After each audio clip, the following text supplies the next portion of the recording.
Vamos con dispepsia, doctores. La dispepsia es un cuadro clínico, es un síntoma que se caracteriza por dolor en abdomen superior, dolor en epigastrio. A eso se conoce con el nombre de dispepsia, ¿correcto? Lo que hay que identificar en la dispepsia es si el problema es funcional o el problema es crónico.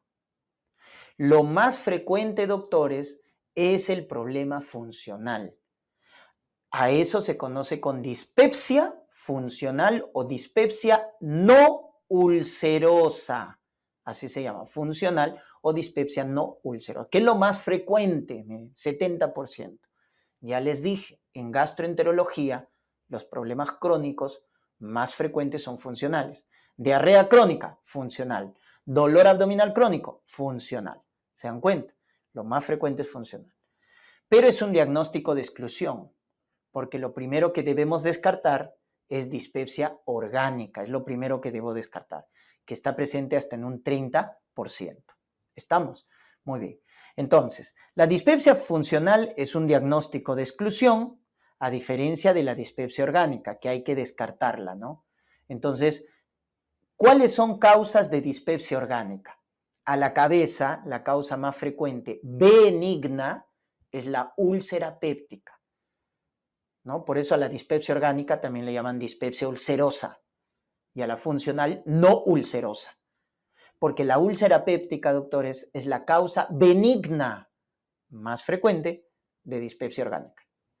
Y la maligna más frecuente de dispepsia orgánica, cáncer de estómago, adenocarcinoma gástrico. Entonces ahí tienen la causa benigna y maligna respectivamente más frecuentes de dispepsia orgánica.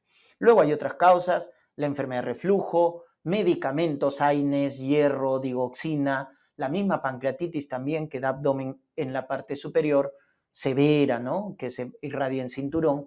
Alteraciones metabólicas como hipercalcemia o hipercalemia también pueden dar este cuadro clínico, carcinoma hepatocelular o trastornos sistémicos como diabetes, disfunción tiroidea o de paratiroides. Entonces hay una lista enorme, pero los dos primeros son los más frecuentes. ¿Estamos? Entonces, esto es lo primero que hay que descartar, doctores, la dispepsia orgánica, ¿ya? Y hay que sospechar dispepsia orgánica cuando justamente tenemos síntomas de alarma, ¿no? Por ejemplo, un paciente que viene con baja de peso, más del 10% en un año o más del 5% en 6 meses. Es pérdida de peso ya consuntiva, patológica, ¿no? Hemorragia digestiva, anemia ferropénica, vómitos severos, disfagia mecánica. Entonces, esos son síntomas de alarma frente a una dispepsia.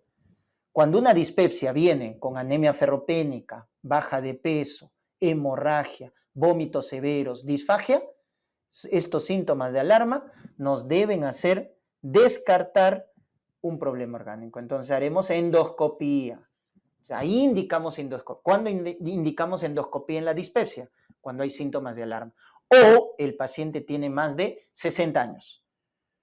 Un paciente con más de 60 años con historia de dispepsia, de frente endoscopía, de frente. Si tiene menos de 60 años, busquen los síntomas de alarma. Anemia ferropénica, hemorragia, baja de peso, vómitos severos, disfagia. ¿Se dan cuenta? De esa manera. Pero si no hay esos síntomas de alarma, el paciente es joven, no hay síntomas de alarma, entonces lo más probable es que sea un problema funcional. Lo más probable, que es lo más frecuente, ¿no? Es un diagnóstico de exclusión. Y ahí tienen que recordar los llamados criterios de Roma 4. Los criterios de Roma 4, doctores, nos dicen para dispepsia funcional que el tiempo de enfermedad debe ser de al menos 6 meses y que deben estar activos en los últimos 3 meses. Ese es el primer criterio. Tiempo de enfermedad, 6 meses, activos al menos en los últimos 3 meses. En la cual hay historia de ¿qué? Alguno de estos síntomas.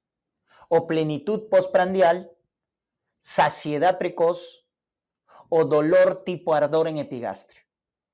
¿Correcto? Esa es la dispepsia. Así se describe la dispepsia, doctores, ¿no? El dolor tipo ardor en epigastrio, saciedad precoz o plenitud postprandial. Eso viene a ser la dispepsia, doctores. Entonces tiene que tener uno de esos 4 datos. ¿Estamos? Pero para decir que es un problema funcional, no tiene que haber evidencia de organicidad. Eso es lo que aumenta el criterio Roma 4. La endoscopía tiene que estar normal. Ausencia de infección por Helicobacter pylori. Ausencia de enfermedad orgánica o sistémica que justifique ese dolor. Entonces, con eso descarto el problema orgánico. ¿Se dan cuenta? Endoscopía negativa, Helicobacter pylori negativo y no hay enfermedad orgánica o sistémica que lo fundamente. Entonces, esos criterios son los famosos criterios de Roma 4 para el diagnóstico de dispepsia funcional. ¿Cuál es el tratamiento de la dispepsia funcional? Que te pueden preguntar. Antiácidos, primera línea. Inhibidores de bomba de protones cuando estamos frente a una dispepsia funcional. Si no hay respuesta, segunda línea, antidepresivos tricíclicos, amitriptilina.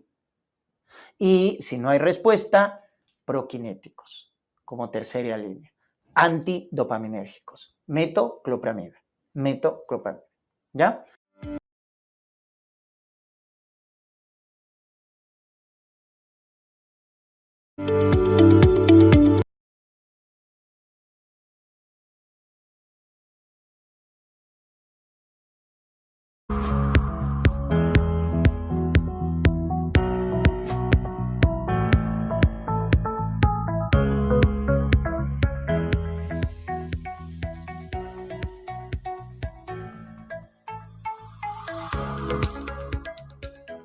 Bien, doctores, vamos a revisar ahora el tema de pancreatitis crónica, ¿correcto?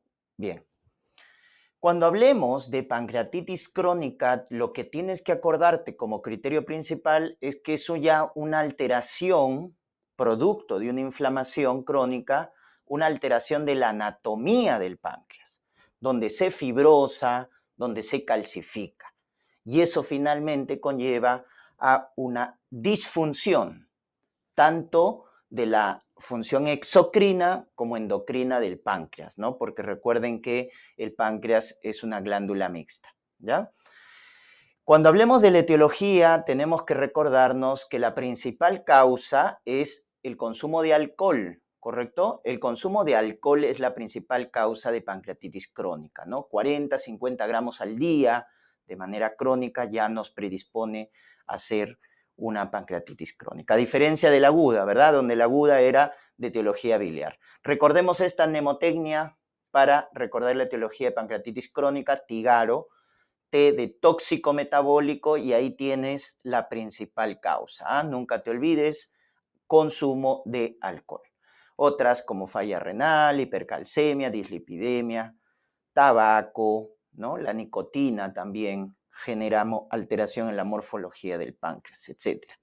Idiopático, también de inicio temprano, tardío, ¿correcto? Y este es pregunta examen, la pancreatitis tropical, que es frecuente en países subdesarrollados, zona de África, y que está asociado a desnutrición crónica, ¿correcto? Cuando te pregunten la desnutrición crónica, países subdesarrollados, la pancreatitis que predomina es la tropical.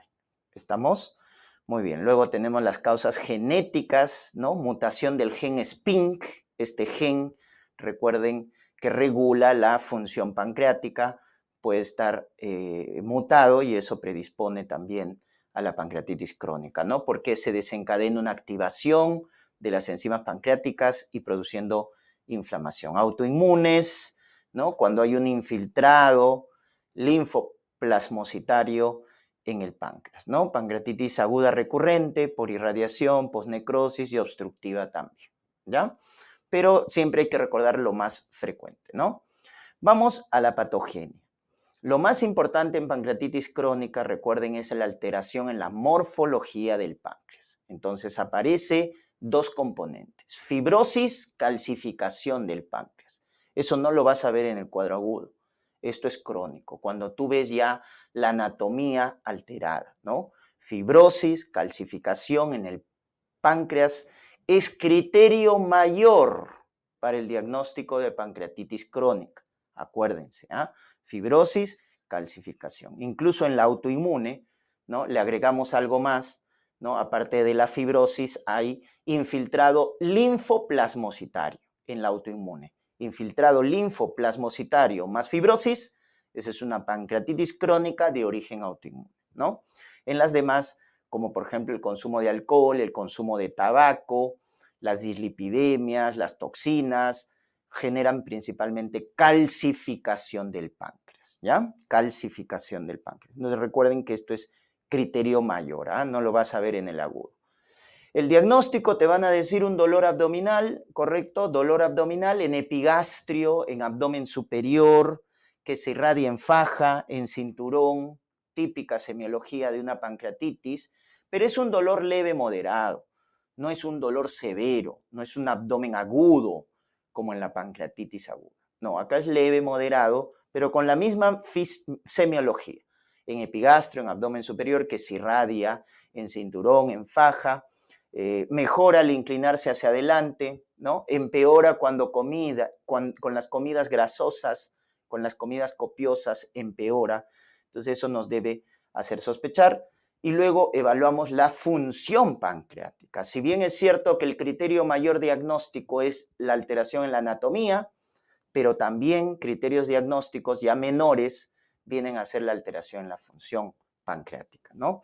Recuerden que entonces se va a alterar tanto la función endocrina como exocrina del páncreas, ¿ya? Entonces, ¿qué va a aparecer? Aparte del dolor abdominal, del dolor abdominal que presenta el paciente, va a presentar esteatorrea, ¿correcto? Esteatorrea, que es la presencia de grasas en las heces.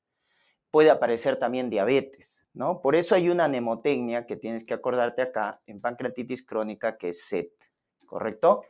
Calcificación del páncreas, ¿ya? Que es criterio mayor, esteatorrea, producto de la disfunción exocrina, ¿no? Porque las enzimas pancreáticas, una de ellas, la lipasa pancreática, al estar alterada, no se digieren las grasas, entonces las heces aparece con grasas, eso se llama esteatorrea, disfunción exocrina, y la diabetes, que es la disfunción endocrina, ¿no? Disfunción endocrina. Se alteran los islotes de Langerhans, acuérdate, las células beta que producen insulina, ¿no? Están alteradas, entonces aparece diabetes, ¿ya? Incluso esta función endocrina es la primera que se pierde, ¿no? Porque para que aparezca diabetes tiene que destruirse hasta un 75% del parénquima pancreático. En cambio, para que aparezca esteatorrea se tiene que destruir hasta 90% del parénquima pancreático, ¿no? Entonces, primero aparece la disfunción endocrina, ojo. Luego la disfunción exocrina, que es la esteatorrea, ¿no? Y el criterio mayor, que siempre va a ser la calcificación, ¿correcto? Entonces, cuando veas ese dato de esteatorrea, diabetes, te dicen en la tomografía calcificación del páncreas, ya te están regalando el diagnóstico. Ahora, para diferenciarla de la aguda, tu amilasa lipasa está normal, ¿no? Porque si tu amilasa, que es la enzima sensible, y tu lipasa, que es la enzima más sensible y específica, están elevadas, no, ese es un cuadro agudo. Incluso puede ser una crónica reagudizada, cuando estas enzimas, que lo has visto en pancreatitis aguda, se elevan, ¿no? Más de 3 veces su valor normal. Pero si es una crónica, van a estar normales. Por el contrario, el perfil hepático, fosfatasa alcalina, bilirrubina se pueden elevar porque muchas veces hay obstrucción del conducto pancreático principal, el conducto de Wilson, ¿ya? Este es el test más sensible, acuérdate, sensible ese de test de secretina.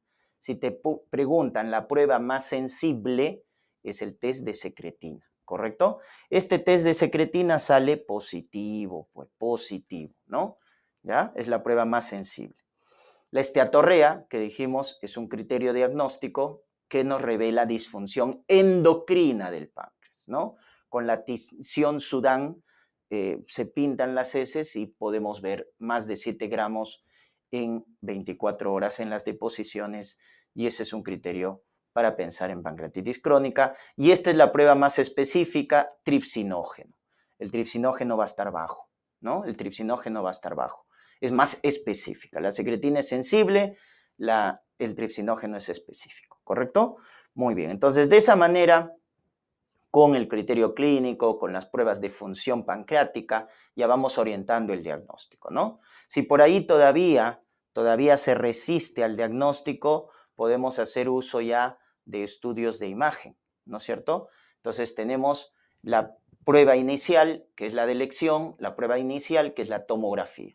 Recuerden, para ver todo el retroperitoneo, tomografía, ¿correcto? Tomografía. Acuérdense de ese dato, ¿ya? Entonces vamos a ver en la tomografía, pues como estamos viendo acá en la imagen, ¿no? El páncreas, miren, calcificado, ¿no? Tiene zonas de calcificación. La colangioresonancia, que tiene más especificidad, la tomografía es sensible, la colangio es específica, pero el gol estándar, ojo, es la CEPRE. El gol estándar es la CEPRE, que es diagnóstica y terapéutica también, ¿ya? Nos revela, miren, los conductos, no solo biliares, sino pancreáticos estenosados, ¿no? Le llaman en collar de perla, ¿ya? En collar de perlas. Entonces, el CEPRE es el gol estándar para pancreatitis crónica para ver toda la alteración en la anatomía, que recuerden es el criterio mayor, ¿eh? La alteración en la anatomía. Muy bien. Y finalmente el tratamiento. El tratamiento inicial de la pancreatitis crónica como medidas generales es estilo de vida. Por ejemplo, dejar de consumir de alcohol, dejar de consumir tabaco, ¿no es cierto? Debe haber una abstinencia de estas drogas, ¿no es cierto?, tóxicas para el páncreas. Y la primera medida que va a mejorar la clínica del paciente, es decir, ese dolor leve, moderado en el abdomen, viene a ser el reemplazo enzimático. Esa es la primera medida para calmar la clínica, la sintomatología del paciente.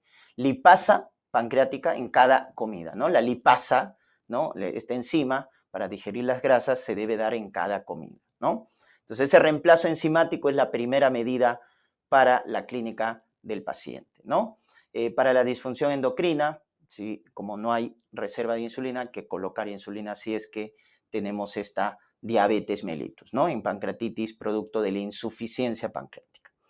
Si el dolor persiste, a pesar de estas medidas generales, ¿no? Cambio en el estilo de vida, reemplazo enzimático con cada comida, persiste el dolor, utilizamos analgésicos.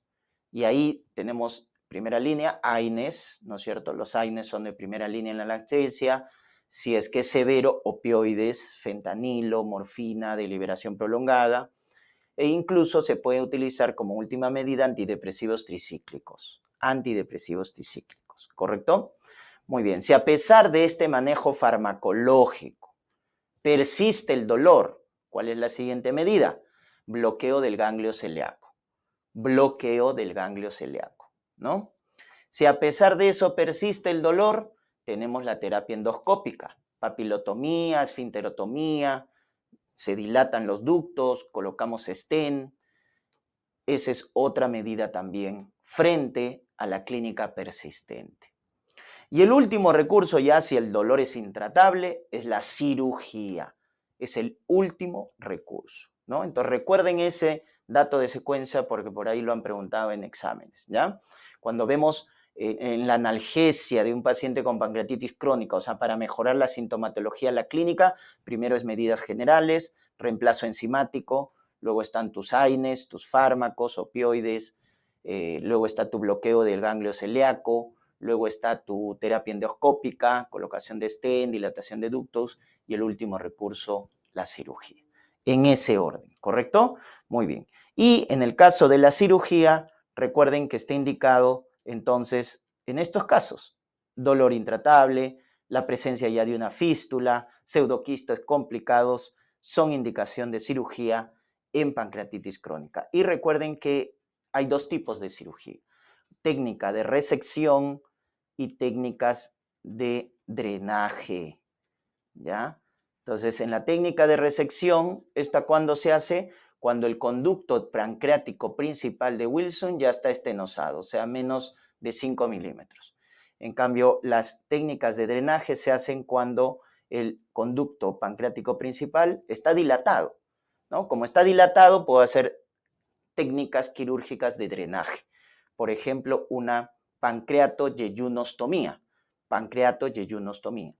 Pero si el conducto está estenosado o está obstruido, ya se hacen técnicas de resección. Y acá la clásica, acuérdate en páncreas, es la técnica de Whipple, ¿no? Que lo habrás visto también en cirugía en cáncer de páncreas. Entonces, dependiendo de cómo está el conducto pancreático principal, se indica la técnica quirúrgica. Si está obstruido, técnicas de resección. Si está dilatado, técnicas de drenaje. ¿Correcto? Gracias.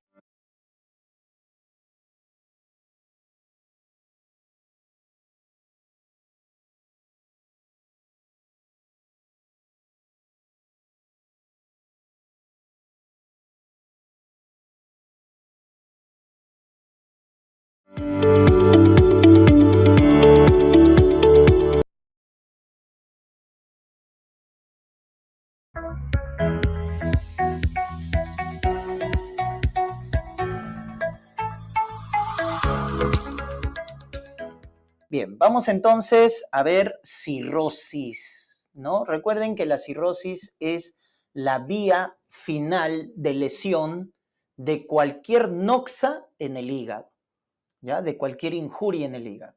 Entonces, la cirrosis hepática hay que definirla desde el punto de vista anatomopatológico.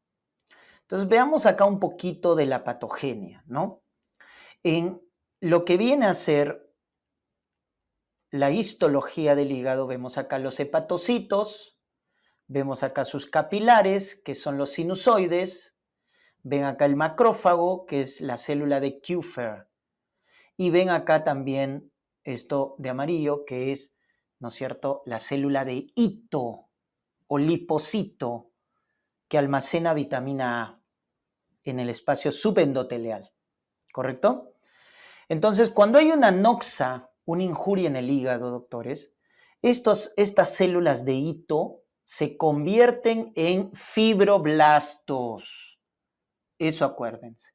La célula de hito empieza a convertirse en fibroblasto y como fibroblasto empieza a secretar estas hebras que están viendo ahí como hilos, que viene a ser colágeno, induciendo fibrosis en el espacio subendotelial. Entonces empieza a alterar la arquitectura normal del hígado, porque está secretando matriz extracelular. Y esa alteración en la anatomía, en la arquitectura, va a alterar los vasos, los capilares, generando hipertensión portal. En los adultos, la causa más frecuente de hipertensión portal es la cirrosis, porque al final la alteración anatómica genera alteración vascular. ¿Se dan cuenta? Esa es la proyección. Entonces se forma acá bastante material extracelular, fibrosis, y luego empiezan a generarse nódulos de regeneración. Y ahí recién hablamos de cirrosis. Entonces, ojo con ese dato. La cirrosis es fibrosis más nódulos de regeneración o nódulos hiperplásicos. Ahí hablamos de cirrosis hepática, ¿correcto? Entonces, si hacemos una biopsia del hígado, cuando estamos sospechando una cirrosis, utilizamos el score de Metavir para ver el grado de fibrosis, ¿correcto? Entonces, este es el grado leve, ¿no? De fibrosis, F1. Porque miren, solo el espacio periportal está como que recién empezando a tener fibrosis. F1. Esto es fibrosis leve. El F2 ya se empiezan a formar trayectos, miren, entre los espacios portales.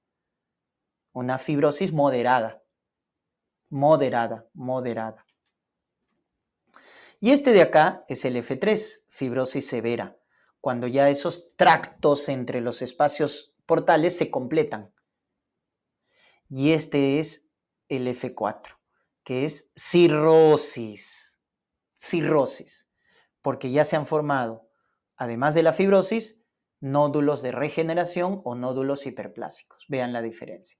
Entonces, miren, fibrosis leve en el espacio periportal, moderada, F2, cuando se forman trayectos, cuando ya esos trayectos se completan entre los espacios portales, eso es severo, ese es F3, y el F4 es cirrosis, porque es Fibrosis más nódulos de regeneración, ¿ya?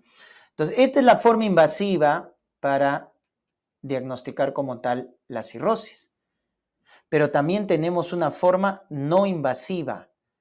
Y las formas o las pruebas no invasivas para determinar el grado de fibrosis en el hígado es mediante el índice de APRI,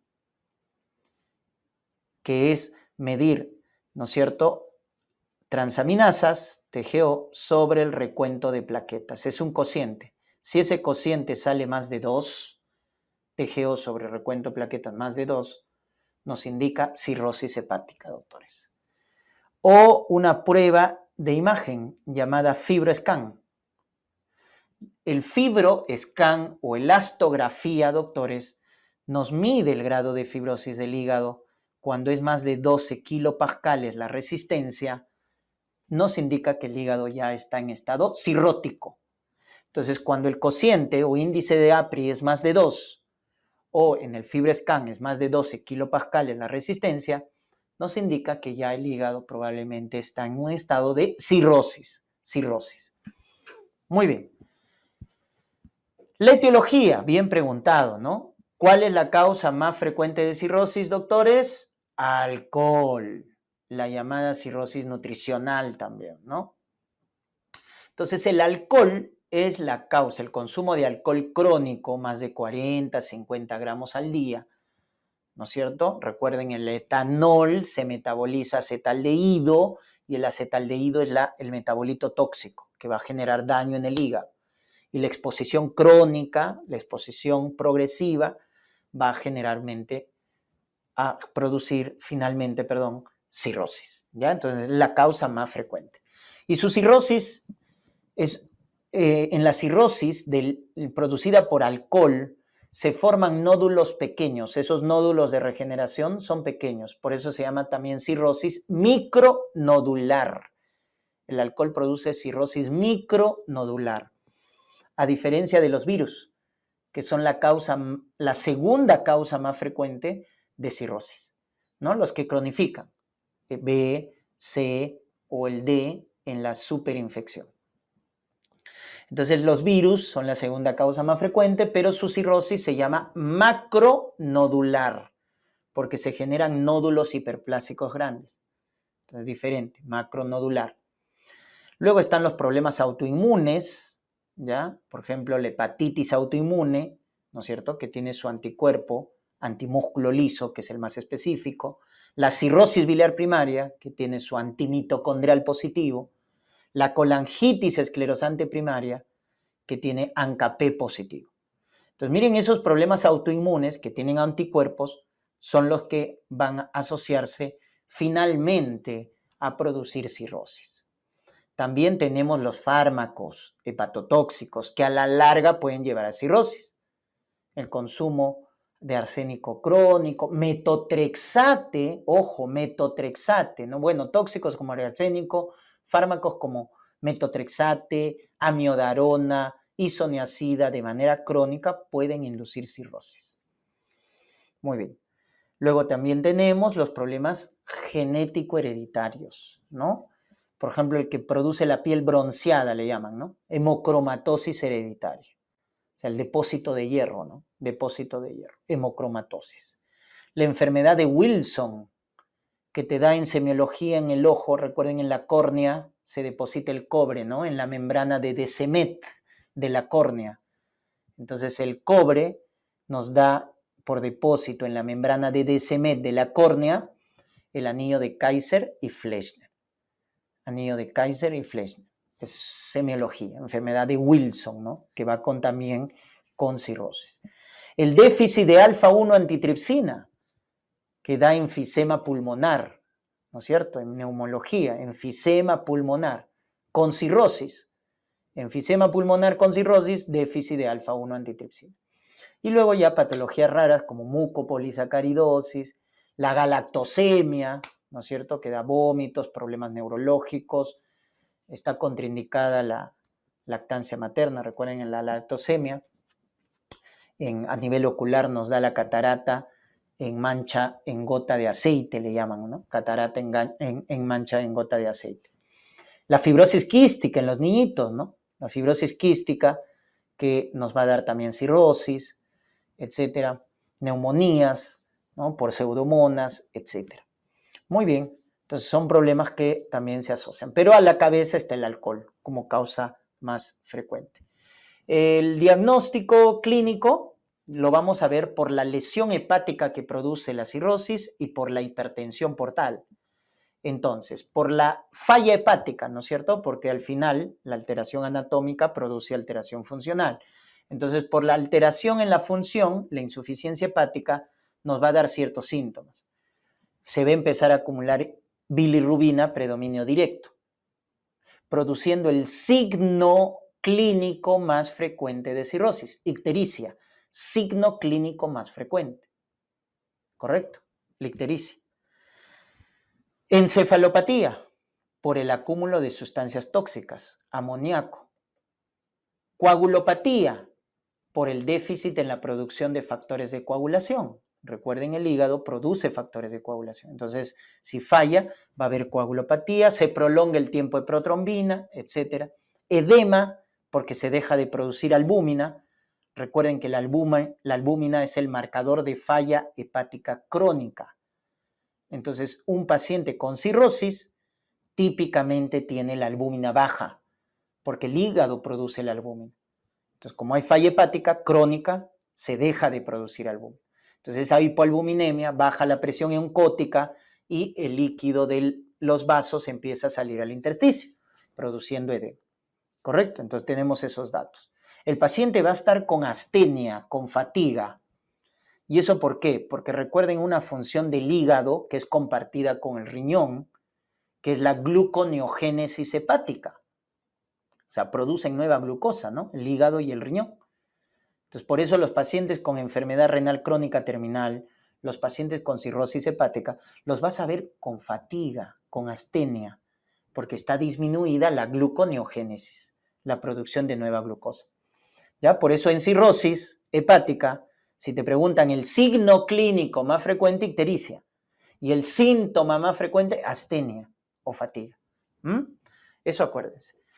El hiperestrogenismo se produce porque el hígado metaboliza los estrógenos, doctores.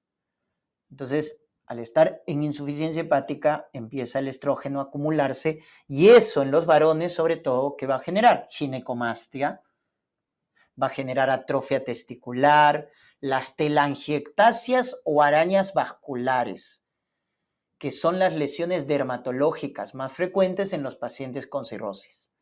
Las arañitas vasculares o telangiectasia, el famoso eritema palmar, el eritema palmar, ¿no? Que se produce. Muy bien, todo eso entonces se presenta por el hiperestrogenismo, ¿ya? Y luego viene por la hipertensión portal, ¿correcto? Por la hipertensión portal, acá corregimos, es hipertensión portal, debido a la hipertensión portal. Cuando ya se complica la cirrosis y genera hipertensión portal, empieza también a producirse datos, ¿no es cierto? Debido a la hipertensión portal va a haber esplenomegalia, va a haber ascitis, va a haber formación de varices gastroesofágicas y estas sangran, también por los shunts que se forman encefalopatías. Eso es por la hipertensión portal, ¿correcto?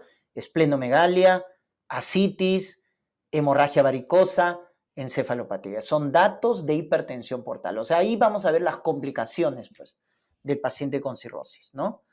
Muy bien, un hígado pequeño, duro, es lo que se palpa, ¿no es cierto? Y la esplenomegalia por la hipertensión portal, que nos pueden decir matidez en el quinto espacio intercostal izquierdo. Matidez en el quinto espacio intercostal izquierdo, lo cual nos habla de esplenomegalia, ¿no? Porque se conoce con el nombre de espacio de Traube. Acuérdense, espacio de Traube. Muy bien. Y por la esplenomegalia va a haber pancitopenia. Ojo, va a haber anemia, leucopenia y trombocitopenia. ¿Ya? Eso es también por la esplenomegalia, dato de la hipertensión portal, va a presentarse pancitopenia. ¿Ya? Pancitopenia. Muy bien.